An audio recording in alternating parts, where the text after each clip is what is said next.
जय साथियों, मैं बबलू धाकड़ स्वागत करता हूं आप सभी का धरणीधर क्लासेज के ऑनलाइन प्लेटफॉर्म पर। साथियों, आज हम अध्ययन करने वाले हैं इकोसिस्टम के अंदर जैविक घटक के बारे में। जैविक घटक को हम हिंदी इंग्लिश के अंदर बायोटिक कंपाउंड के नाम से जानते हैं। तो ध्यान रखिएगा, सबसे पहले देखते हैं जैविक घटक किसे कहते हैं। तो ध्यान से सुनिएगा, जैविक घटक ऐसे घटकों को कहते हैं जिनके अंदर जीवन संभव होता है, जिनका अपना एक निश्चित जीवन चक्र होता है, जिनके अंदर उपापचय क्रियाएं होती हैं, और उन सभी को हम क्या कहते हैं, जैविक घटक कहते हैं। तो पूरी जो हमारा ये पृथ्वी है, उस पूरी पृथ्वी के अंदर 3 तरह के जैविक घटक पाए जाते हैं। कौन कौन से? उत्पादक, दूसरा हो जाएगा हमारा उपभोक्ता, और तीसरा हो जाएगा हमारा अपघटनकर्ता। ध्यान रखिएगा, उत्पादक को हम इंग्लिश के अंदर प्रोड्यूसर के नाम से जानते हैं, और इसी प्रोड्यूसर को हम क्या कहते हैं, ऑटोट्रॉफी के नाम से जानते हैं। किस नाम से जानते हैं? ऑटोट्रॉफी के नाम से जानते हैं। और उत्पादक किसे कहेंगे? तो ऐसे जीव जिनके अंदर भोजन के निर्माण करने की क्षमता पाई जाती है, उन्हें हम उत्पादक कहते हैं। उपभोक्ता को कंज्यूमर कहते हैं, और इसी का दूसरा नाम होता है हेटेरोट्रोपस के नाम से इनको जानते हैं। उपभोक्ता क्या होता है? तो ऐसे जीव जो उत्पादक से भोजन प्राप्त करते हैं, उनको हम उपभोक्ता कहते हैं। और अपघटनकर्ता जो होते हैं, इसको हम बोलते हैं डीकम्पोजर के नाम से जानते हैं। और अपघटनकर्ता कौन से जीव होते हैं? तो ऐसे जीव जो उत्पादक व उपभोक्ता दोनों से ही भोजन प्राप्त करते हैं, उन्हें हम अपघटनकर्ता के नाम से जानते हैं। जैसे बात करें जीवाणु और कवक, जीवाणु, कवक, ये जितने भी सूक्ष्म जीव होते हैं, वो सब के सब क्या करते हैं, उत्पादक और उपभोक्ता होते हैं। ये जो उत्पादक और उपभोक्ता जब मर जाते हैं और इनके जो भी सड़े गले पदार्थ होते हैं, उन पर जीवन यापन करते हैं, और उनको धीरे धीरे वो डिकम्पोज करते हैं, और उनको फिर वो कार्बनिक पदार्थ यानी कि ह्यूमस में बदल देते हैं, और उसी से अपना फिर ये भोजन प्राप्त करते हैं। तो उसे हम बोलते हैं अपघटनकर्ता के नाम से जानते हैं। तो ध्यान रखिएगा, इन तीनों को हम अलग अलग सेगमेंट में पढ़ेंगे, यानी कि उत्पादों को अलग पढ़ेंगे, उपभोक्ता को अलग, और फिर लास्ट में हम पढ़ेंगे अपघटनकर्ता को। इनको तीनों को अलग अलग पढ़ने का प्रमुख उद्देश्य ये है कि जब भी आप इनके बारे में पढ़ते हो, तो अगर हम इनको एक साथ पढ़ेंगे तो सेशन काफ़ी लंबा हो जाएगा, जिसकी वजह से आपको भी समझ में नहीं आएगा। तो छोटे छोटे टुकड़ों में पढ़ेंगे, चाहे 15 मिनट का वीडियो, चाहे 20 मिनट का वीडियो, लेकिन हम छोटे छोटे सेगमेंट में पढ़ेंगे। और लास्ट का जो सेगमेंट रहेगा, उसके अंदर इन तीनों का कंप्लीट रिवीजन कर लेंगे, ताकि आपको जो चीज़ छूट जाएगी वो उसके अंदर कवर हो जाएगी। ठीक है ना? तो आइए स्टार्ट करते हैं। सबसे पहले अब देखते हैं हम उत्पादक के बारे में अध्ययन करते हैं। तो ध्यान रखिएगा, जैविक घटक जो होता है कितने 3 प्रकार का होता है। ठीक है ना? जैविक घटक जो होता है कितने 3 प्रकार का होता है। अब हम बात करते हैं उत्पादक किसे कहते हैं। यदि यहाँ पर हम बात करें उत्पादक किसे कहते हैं, तो ध्यान से सुनिएगा, उत्पादक किसे कहते हैं, तो ऐसे जीव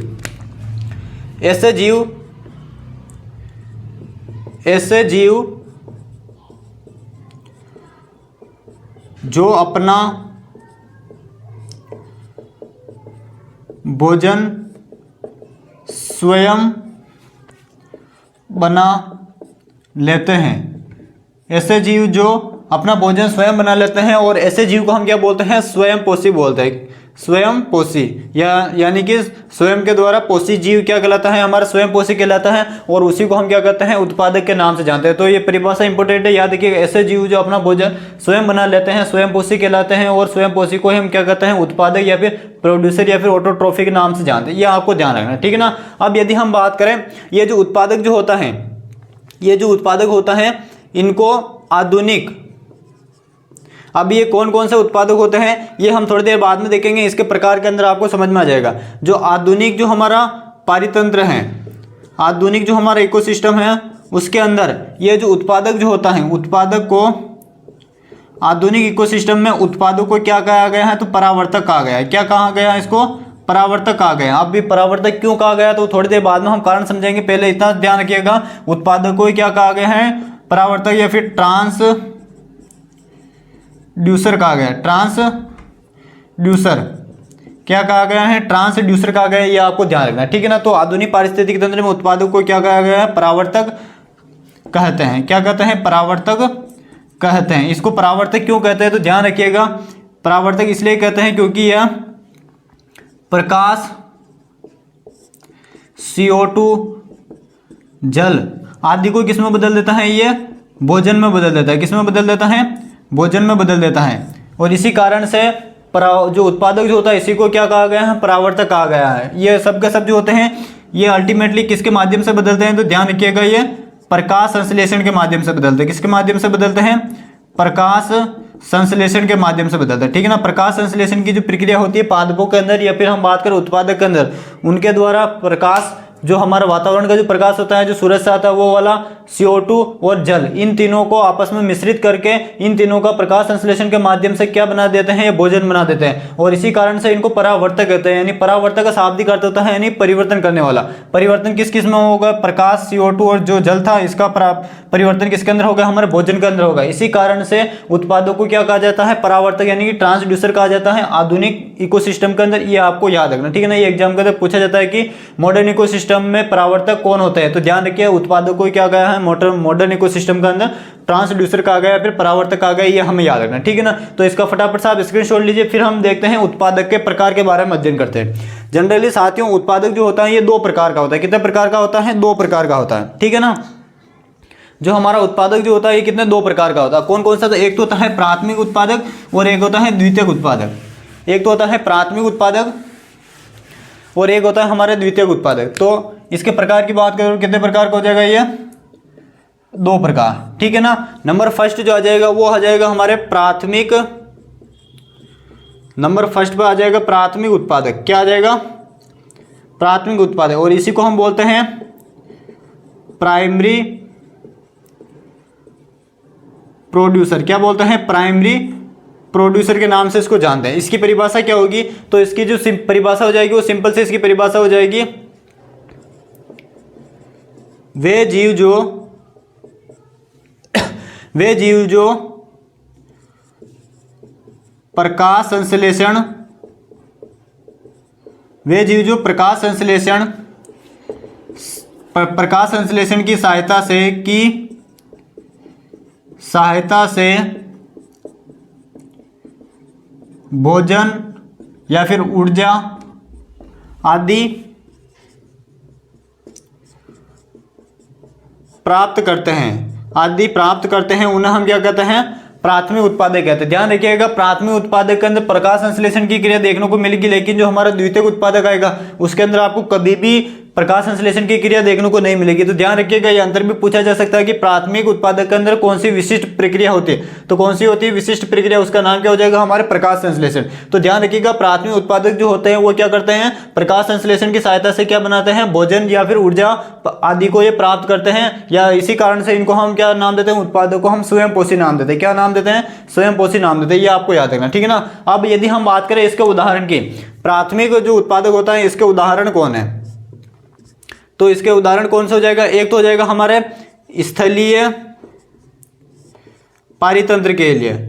उदाहरण की बात करें तो एक तो उदाहरण हो जाएगा हमारे किसके लिए, स्थलीय पारितंत्र के लिए, यानी कि जो हमारा जो स्थलीय पारिस्थितिकी तंत्र है जिसके अंदर वन का आ गया, हमारे पारिस्थितिकी तंत्र घास का आ गया, मरुस्थल का आ गया, जितना भी होता है वो सब के सब स्थलीय के अंदर आ जाएंगे। तो स्थलीय के अंदर हमें क्या क्या देखने को मिलता है, तो हम बात करें यहाँ पर सभी हरे पादप, ठीक है, सभी हरे पादप हो जाएगा यहाँ पर। नेक्स्ट बात करते हैं यहाँ पर हमारे शैवाल हो जाएगा, जिसको हम बोलते हैं एल्गी के नाम से जानते हैं। इसी प्रकार हो जाएगा बीजीए हो जाएगा, ठीक है। इसी प्रकार कुछ डाइटम्स हो जाएंगे। ये डाइटम्स क्या होता है, तो समुद्र के अंदर पाए जाते हैं, ये आपको याद रखना, ठीक है ना, जो क्या करते हैं, उत्पादक का काम करते हैं। और इसी प्रकार एक हो जाएगा हमारे रसायन, लास्ट वाला हो जाएगा हमारे रसायन संश्लेषी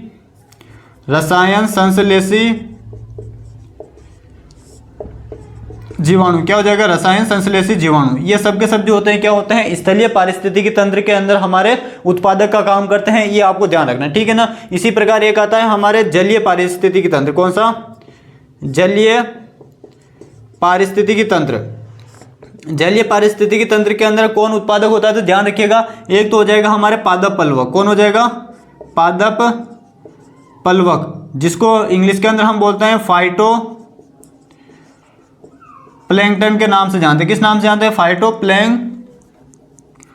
फाइटोप्लैंक्टन, ठीक है ना। किस नाम से जाना जाता है, पादप पलवों को फाइटोप्लैंक्टन के नाम से जाना जाता है। और एक और हो जाएगा यहाँ पर हमारे मैंग्रोव। क्या हो जाएगा, मैंग्रोव। मैंग्रोव जो वनस्पति वो होती है वो दलदली क्षेत्रों के अंदर पाई जाती है। तो ये याद रखना है आपको, जलीय पारिस्थितिकी तंत्र में जो हमारे उत्पादक होगा वो कौन हो जाएगा, पादप पलवक हो जाएगा, फाइटोप्लैंक्टन हो जाएगा। और जलीय के अंदर भी क्या पाए जाते हैं, यहाँ पर हमारे शैवाल पाए जाते हैं। क्या पाए जाते हैं, शैवाल, यानी कि एल्गी पाई जाती है, जो भी कहाँ पर पाई जाती है, हमारे जलीय पारितंत्र में। और इसके अतिरिक्त बात करें यहाँ पर, इसके अतिरिक्त एक और याद रखना है आपको, प्रवाल भित्तियाँ। जिसको हम कोरल ब्रीफ के नाम से जानते हैं। किस नाम से जानते हैं? कोरल के नाम से जानते हैं। और ये कहाँ पाई जाती है? तो ये समुद्र के अंदर गहराई के अंदर पाई जाती हैं। जो प्रवाल भित्तियों के अंदर सहजीवी संबंध पाया जाता है। प्रवाल जो भित्तियां होती हैं उनके अंदर सहजीवी संबंध पाए जाते हैं। कुछ ऐसे जीव होते हैं जो इनके अंदर आवास का काम करते हैं, और इसी के साथ में कुछ ऐसे जीव भी पाए जाते हैं जो प्रवाल को भोजन उपलब्ध करवाते हैं। तो दोनों का फायदा होता है। तो इसी कारण से प्रवाल भित्ति के अंदर जो होता है वो हमारे सहजीवी संबंध पाया जाता है। ये भी आपको ध्यान रखना, ठीक है ना। तो जलीय पारिस्थितिकी तंत्र के अंदर जो उत्पादक होंगे वो कौन कौन होंगे? तो मुख्य रूप से अगर पूछे कि जलीय पारिस्थितिकी तंत्र के अंदर उत्पादक कौन होगा, तो कौन हो जाएगा? हमारे पादप पल, जिसको इंग्लिश में हम फाइटोप्लैंक्टन के नाम से जानते हैं। मैग्रो वनस्पति हो जाएगी, शैवाल हो जाएगा हमारे, और एक हो जाएगा हमारे प्रवाल भित्ति आदि। या आपको सबको याद रखना, ये एग्जाम के अंदर अक्सर क्वेश्चन पूछा जाता है। नेक्स्ट बात करते हैं कृत्रिम पारिस्थितिकी तंत्र की। कृत्रिम पारितंत्र की, कृत्रिम पारिस्थितिकी तंत्र की यहाँ पर यदि हम बात करें तो इसके अंदर आपको एक ही याद रखना है, और वो हो जाएगी हमारी फसलें। क्या हो जाएगी? फसलें। क्योंकि अल्टीमेटली जो पूरा का पूरा जो भारत के अंदर यदि बात करें, भारत एक कृषि प्रधान देश है, तो इसके अंदर बहुत ज़्यादा एग्रीकल्चर की क्रिया की जाती है, जिसकी वजह से कृत्रिम पारिस्थितिकी तंत्र का भी जो निर्माण होता है वो बहुत बड़े व्यापक क्षेत्र में होता है। तो याद रखिएगा, कृत्रिम के अंदर यदि मूल रूप से पूछे कि एग्रीकल्चर के अंदर जो इकोसिस्टम जो बनता है उसके अंदर हमारा उत्पादक कौन हो जाएगी? तो फसलें हो जाएगी। कौन हो जाएगी? फसलें हो जाएगी, या फिर फसलों के साथ साथ में हमारे सब्जियां। फसलें और साथ में और कौन हो जाएगा? सब्जियां। फसलें और सब्जियां हो जाएगी, ये आपको याद रखना। और कुछ फल वृक्ष भी हो जाएंगे, लेकिन मुख्य रूप से आपको फसलें और सब्जियों के बारे में याद रखना। ये अक्सर एग्जाम के अंदर पूछ लिया जाता है कि कृत्रिम पारिस्थितिकी तंत्र जो कृषि के अंदर जो हमारा पारिस्थितिकी तंत्र बनकर आता है उसके अंदर उत्पादक कौन होगा? तो वहां पर क्या हो जाएगा? हमारी फसलें या फिर सब्जियां जो हो जाएगी वो हमारे प्राथमिक उत्पादक का काम करती है। ये आपको ध्यान रखना, ठीक है ना। तो इसी के साथ में हमारे जो फर्स्ट जो प्रकार होता है प्राथमिक उत्पादक, प्राइमरी प्रोड्यूसर, वो यहाँ पर कंप्लीट होता है। फटाफट से इसका स्क्रीनशॉट लीजिए। फिर हम दूसरा जो प्रकार होता है इसका द्वितीयक उत्पादक, उसके बारे में हम देखते हैं यहाँ पर। अगला जो हमारे इसके अंदर प्रकार आता है साथियों, उसका नाम हो जाएगा हमारे द्वितीयक उत्पादक। कौन हो जाएगा? द्वितीयक उत्पादक। कौन हो जाएगा? द्वितीयक उत्पादक, जिसको हम बोलते हैं सेकेंडरी कंज्यूमर के नाम, सॉरी सेकेंडरी प्रोड्यूसर के नाम से जानते हैं। किस नाम से जानते हैं? सेकंड जो हो जाएगा, सेकंड नंबर वाला कौन सा हो जाएगा? द्वितीयक उत्पादक। क्या हो जाएगा? द्वितीयक उत्पादक, जिसको इंग्लिश के अंदर हम किस नाम से जानते हैं? सेकेंडरी कंज्यूमर के नाम से जानते हैं, सॉरी सेकेंडरी प्रोड्यूसर के नाम से जानते हैं। किस नाम से जानते हैं? सेकेंडरी प्रोड्यूसर के नाम से जानते हैं। अब इसकी परिभाषा क्या होती है, तो ध्यान से सुनिएगा। द्वितीयक उत्पादक किसे कहेंगे? तो वे जीव जो, या फिर इसकी परिभाषा हो जाएगी प्राथमिक उत्पादक को ही द्वितीयक, प्राथमिक उत्पादक को ही द्वितीयक प्राथमिक उपभोक्ता, सॉरी यहां पे क्या हो जाएगा? प्राथमिक उपभोक्ता, प्राथमिक उपभोक्ता, प्राथमिक उपभोक्ता को ही क्या कहते हैं? द्वितीयक उत्पादक कहते हैं। अब प्राथमिक जो हमारे उपभोक्ता होता है उसको हम द्वितीयक उत्पादक क्यों कहते हैं? तो उसका प्रमुख कारण याद रखिएगा, जो हमारा प्राथमिक उत्पादक था वो तो क्या कर रहा था? जो हमारा प्राथमिक उत्पादक जो था, प्राथमिक उत्पादक जो था वो क्या कर रहा था? सूर्य का प्रकाश, सूर्य का प्रकाश, जल और CO2, ठीक है, इन तीनों को क्या कर रहा था? इन तीनों की सहायता से किसका निर्माण कर रहा था? भोजन का निर्माण कर रहा था। जितने अभी मैंने थोड़ी देर पहले आपको नाम लिखाए थे ना प्राथमिक उत्पादक के अंदर, उन सभी के अंदर जितने भी हरे पौधे हो गए, शैवाल हो गया, बीजीय हो गया, हमारा डाइटम्स हो गया, पादप पल हो गया, मैग्रो वनस्पति हो गया, वो जितने भी आप सबको नाम लिखाए थे वो सबके सब क्या कर रहे थे? एक तो सूर्य का प्रकाश, जल और वातावरण की जो CO2 होती है, इन तीनों की उपस्थिति में किसका निर्माण कर रहा था? भोजन का निर्माण कर रहा था। किसका निर्माण कर रहा था? भोजन का निर्माण कर रहा था। अब ये जो भोजन जो होता है, ये जो हमारी जितनी भी वनस्पति जो होती हैं, ये जो भोजन होता है वनस्पति में क्या होता है? संग्रहित रहता है। ये जो भोजन जो बनकर आया था, ये जो भोजन बनकर आया था वो वनस्पति के अंदर संग्रहित रहता है। वो किसी भी रूप में, कार्बोहाइड्रेट, प्रोटीन, वसा, किसी ना किसी के रूप में तो वो वनस्पति के अंदर संग्रहित रहता है। अब इन वनस्पति को कौन खाता है? तो उपभोक्ता खाता है। कौन खाता है? इन वनस्पति को कौन खाता है? उपभोक्ता खाता है। अब वो उपभोक्ता कौन सा होता है? तो प्राथमिक उपभोक्ता होता है। वो जो ये वनस्पति होता है, इन वनस्पति को कौन खाता है? उपभोक्ता खाता है। तो वो उपभोक्ता कौन सा हो जाएगा? प्राथमिक उपभोक्ता होता है, क्योंकि उपभोक्ता भी कई प्रकार के होते हैं, प्राथमिक, द्वितीयक और तृतीयक, ठीक ना, तो कई प्रकार के होते हैं। तो उपभोक्ता में भी कौन सा उपभोक्ता खाता है? वनस्पति को प्राथमिक उपभोक्ता खाता है। जैसे हम प्राथमिक उपभोक्ता के यहाँ पर उदाहरण की बात करें, प्राथमिक उपभोक्ता के यहाँ पर उदाहरण कौन कौन से हो जाएंगे? सारे मवेशी जिसके अंदर हमारे गाय, इसके अंदर कौन कौन आ गया? गाय, भैंस, भेड़, बकरी, ये सब के सब जो होते हैं सारे मवेशी इसी के अंदर आ जाएंगे। इसी प्रकार सारे कीट, जिसमें मुख्य रूप से 2 कीट याद रखने हैं अपने को, एक तो हो जाएगा टिड्डी, ठीक है, और एक हो जाएगा मधुमक्खी, ठीक है, टिड्डी और मधुमक्खी। नेक्स्ट बात करें मुर्गी, खरगोश, इसी प्रकार हम यहां पर बात करें हिरण, ये जो सब के सब जो होते हैं आदि, ये सब के सब क्या होते हैं? प्राथमिक उपभोक्ता होते हैं। ये सब के सब जो नाम लिखे हुए सब के सब क्या होते हैं? प्राथमिक उपभोक्ता होते हैं। अब ध्यान से सुनिए कहानी क्या है। जो प्राथमिक उत्पादक जो होते हैं ये क्या करते हैं? सूर्य का प्रकाश, जल और कार्बन डाइऑक्साइड, इन तीनों की सहायता से यहाँ पर कौन सी क्रिया आती है? प्रकाश संश्लेषण। कौन सी क्रिया आती है? प्रकाश संश्लेषण क्रिया आती है। और प्रकाश संश्लेषण के माध्यम से किसका निर्माण करते हैं? भोजन का निर्माण करते हैं। और ये जो भोजन जो होता है ये वनस्पति में संग्रहित रहता है, चाहे वो कार्बोहाइड्रेट वाला हो, प्रोटीन वाला हो, वसा वाला हो, फाइबर वाला हो, विटामिन वाला, कुछ भी हो सकता है। भोजन जो होता है वो कहाँ पर संग्रहित रहता है? वनस्पति के अंदर संग्रहित रहता है। अब वो वनस्पति कोई सी भी हो सकती है, चाहे वो घास हो सकती है, फसलें हो सकती है, शैवाल हो सकता है, हमारे सब्जियां हो सकती है, फल वृक्ष हो सकते हैं, कोई सा भी वहां पर वृक्ष हो सकता है जिसके अंदर ये भोजन हमारा संग्रहित है, ठीक है ना। अब इस वनस्पति को कौन खाते हैं? इस वनस्पति को हमारे प्राथमिक उपभोक्ता खाते हैं, यानी कि इस मवेशी हो गया, ये सारे कीट हो गए, खरगोश, हिरण, मुर्गी, ये सब के सब किसको खाते हैं? वनस्पति को खाते हैं। किसको खाते हैं? वनस्पति को खाते हैं। तो ये जैसे ही ये किसको खाते हैं तो वनस्पति को है। ये जो हमारा उपभोक्ता होता है, प्राथमिक जो उपभोक्ता होता है, प्राथमिक उपभोक्ता खाएगा तो वनस्पति को खाता है। प्राथमिक उपभोक्ता खाता तो किसको? वनस्पति को। लेकिन खाता वनस्पति है, लेकिन प्रोड्यूस ये क्या करता है? तो ये प्रोड्यूस करता है हमारे मांस को। किसको प्रोड्यूस करता है? मांस को, या फिर हम यहाँ पर कह सकते हैं प्रोटीन, क्योंकि मांस के अंदर क्या मिलता है हमको? प्रोटीन मिलता है, वसा ज़्यादा मिलता है और एक विटामिन इसके अंदर ज़्यादा मिलता है, ठीक है ना। ध्यान से सुनिएगा, जो मैं आपसे कह रहा हूँ, जो प्राथमिक उत्पादक होता है वो तो क्या प्रोड्यूस करता है? प्रकाश, जल और CO2, इन तीनों के सहयोग से भोजन को प्रोड्यूस करता है, ठीक है ना। किसको प्रोड्यूस करता है? भोजन को प्रोड्यूस करता है। तो एक उत्पादक तो हमारे यहाँ पर कंप्लीट हो जाएगा, ठीक है ना। तो किसका निर्माण करता है? वनस्पति के अंदर भोजन को ये संग्रहित कर देता है, ठीक है। अब जब प्राथमिक जो उपभोक्ता होता है वो किसको खाता है? वनस्पति को खाता है। वनस्पति को खाता है तो खाता तो ये किसको है? वनस्पति को, यानी कि हम कह सकते हैं शाकाहारी को खाता है। कि खाता तो किसको है? वनस्पति को खाता है, चाहे वो फसलें हो, कोई भी वनस्पति हो सकती है, लेकिन खाएगा वनस्पति और प्रोड्यूस क्या करेगा? तो वो प्रोड्यूस क्या करेगा? मांस को प्रोड्यूस करेगा। किसको प्रोड्यूस करेगा? मांस को प्रोड्यूस करेगा, जिसके अंदर हमें क्या प्राप्त होगा? प्रोटीन, विटामिन, वसा, या फिर और भी सारे जो पोषक तत्व होते हैं वो सब के सब हमें मांस के अंदर मिल जाएंगे, ठीक है ना। तो जो प्राथमिक उपभोक्ता होता है खाता वनस्पति को है और प्रोड्यूस क्या करता है? मांस को प्रोड्यूस करता है। ये हमारे प्राथमिक उपभोक्ता हो गया। अब इस मांस को वापिस कौन खाएगा? द्वितीयक उपभोक्ता है, इसको खाएगा।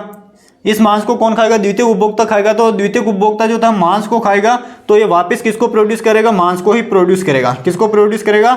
मांस को ही प्रोड्यूस करेगा, यानी कि यहाँ पर कोई नया पदार्थ नहीं बन रहा है। ध्यान से सुनिएगा, अगर प्राथमिक उपभोक्ता को कौन खाता है? द्वितीय उपभोक्ता खाता है, तो वो खाता किसको? मांस को खाता है, तो वापस मांस ही बनाता है, यहाँ कोई नया प्रोडक्ट नहीं बनता है। लेकिन जनरली यदि हम देखें प्राथमिक उपभोक्ता, तो खाता तो ये कुछ और है और बनाता कुछ और है। तो यहाँ पर एक हमारा नया पदार्थ बनकर आता है और उस नए पदार्थ का नाम क्या हो जाएगा? हमारे मांस हो जाएगा। क्या हो जाएगा? मांस हो जाएगा। इसी कारण से जो प्राथमिक उपभोक्ता होता है उसको क्या कहा जाता है? द्वितीयक उत्पादक कहते हैं। इसी प्रकार हम बात करते हैं प्राथमिक उत्पादक की, तो प्राथमिक उत्पादक यहाँ पर खाता तो क्या है? प्रकाश को खाता है, या इससे खाता तो यहाँ पर मैं आपको बता रहा हूँ समझाने के लिए, ठीक है ना। बाकी प्राथमिक उत्पादक जो किसका उपयोग करता है? प्रकाश को अपने काम में लेता है, जल को काम में लेता है और CO2 को काम में लेता है। यहाँ पर काम में कोई अलग पदार्थ काम में ले रहा है और बना कुछ अलग रहा है, तो इसी कारण से उत्पादक जो होगा वो हमारे प्राथमिक उत्पादक हो जाए। इसलिए मैंने आपको बताया कि उत्पादक का शाब्दिक अर्थ ये होता है उत्पन्न करने वाला। तो यहाँ पर जो प्राथमिक उत्पादक है वो क्या यहाँ पर उत्पन्न कर रहा है? भोजन उत्पन्न कर रहा है, यानी कि वो जो भोजन उत्पन्न वो वनस्पति के अंदर संग्रहित है। फिर वापस प्राथमिक उपभोक्ता जो होता है वो खाता तो वनस्पति को यानी कि नया पदार्थ खा रहा है, लेकिन उत्पादन जो कर रहा है वो किसी नए पदार्थ का उत्पादन कर रहा है। और वो पदार्थ कौन सा हो जाएगा, हमारे मांस हो जाएगा, जिसके अंदर हमारे प्रोटीन, कार्बोहाइड्रेट, वसा, विटामिन, ये जितने भी खनिज पोषक तत्व तो सबके सब इसके अंदर पाए जाते हैं। तो इसी कारण से जो उत्पादक जो होते हैं वो कितने दो प्रकार के होते हैं, ये आपको ध्यान रखना, ठीक है ना। तो आई होप आप सभी को अच्छे समझ में आ गया होगा इस पूरी कहानी से कि द्वितीयक उत्पादक क्यों कहा जाता है प्राथमिक उपभोक्ता को, ठीक है ना। तो ये मैं अब मिटा रहा हूँ इसको, ये जितना भी आपको बता रखा है इसको मैं एक लाइन के अंदर आपको बता देता हूँ। इसको फटाफट से यदि आप स्क्रीनशॉट लेना चाहते हो तो स्क्रीनशॉट लीजिए,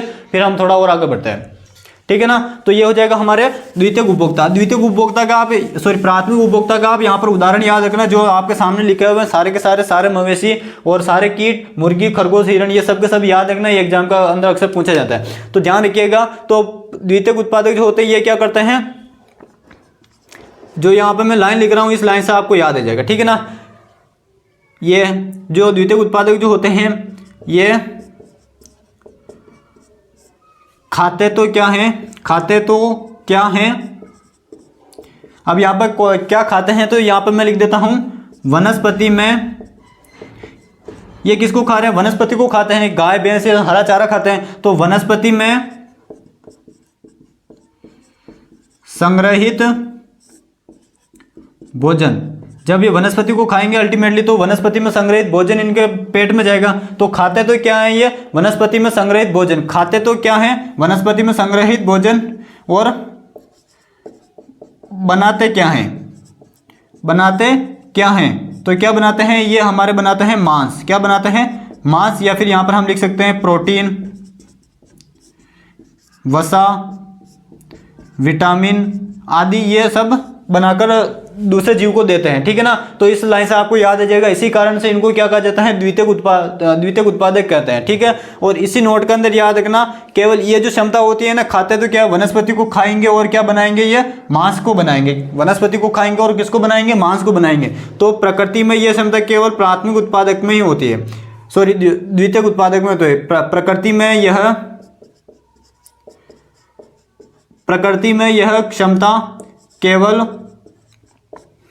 किसमें होती है, प्राथमिक उपभोक्ता में होती है, किसमें होती है, प्राथमिक उपभोक्ता में ही, प्राथमिक उपभोक्ता में ही होती हैं, और किसी उपभोक्ता में नहीं होती, ये भी आपको याद रखना, ठीक है ना। जैसे हम उदाहरण के रूप में हम बात करें, जो द्वितीयक जो उपभोक्ता होता है, जैसे उदाहरण के रूप में बात करें मनुष्य जो होता है वो कभी कभी द्वितीयक उपभोक्ता का भी काम करता है। तो ध्यान रखिएगा, मनुष्य कभी भी जो हमारा ये घास जो होती है इनको मनुष्य कभी नहीं खाता है, तो मनुष्य जो होता है वो घास कभी नहीं खाता है, तो वो मांस का उत्पादन भी नहीं कर सकता। हमारे शरीर के अंदर जो मांस आता है वो हम कह सकते हैं किसी न किसी रूप में वो जानवर से, या फिर हम बात करें जब हम मांस का सेवन करते हैं तभी हमारे शरीर के अंदर मांस का प्रोडक्शन ज़्यादा हो पाता है, ये आपको ध्यान रखना, ठीक है ना। तो जनरली जो मानव जो होता है वो तृतीयक उपभोक्ता के अंदर काउंट किया जाता है, क्योंकि ये सर्वाहारी होता है, जो आता है वो इसको खा सकता है, ठीक है ना, ये अपवाद के रूप में काउंट किया जाता है। तो याद रखना द्वितीयक उत्पादक क्या हो जाएगा, तो प्राथमिक उपभोक्ता को क्या कहा जाता है, द्वितीयक उत्पादक कहते हैं, ये याद रखना। और ये नोट वाली लाइन याद रखना, इससे आपको याद आ जाएगा कि